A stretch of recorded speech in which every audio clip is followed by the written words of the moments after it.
Barchamiz intizorlik bilan kutgan Qurbon hayiti yaqinlashmoqda. Qurbonlikka atalgan jonliqni bozordan sotib olish, uni qassobga borib so'ydirish va hattoki haqiqiy haqdor egalariga tarqatish ham bilmagan inson uchun biroz mashaqqatli.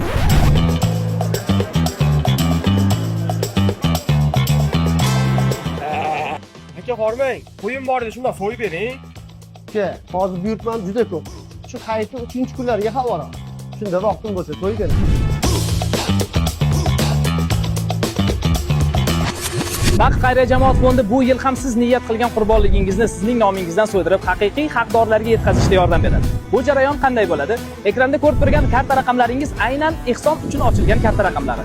Bu karta raqamlariga bir dona qo'yga yetarli 5 million so'mgacha bo'lgan mablag'ni tashlab berasiz va chekni suratga olib quyidagi raqamlarga Telegram orqali tashlaysiz. Kimning nomidan ehson qilganingizni esa yozib qoldirish esdan chiqmasin. Shaffoflikni ta'minlash maqsadida har bir jarayon sizga video shaklida tashlab beriladi. Qurbonlik so'yish bu vojib amal bo'lib, ya'ni qilinishi zarur bo'lgan amal bo'lib, sizning yaxshiligingiz uchun xizmat qiladi. To'g'ri, halol topgan pulingizdan uni ajratib qurbonlikka berishingiz oson bo'lmaydi, lekin Sirot ko'prigidan oson o'tib olishingizni ta'minlagan bo'lasiz.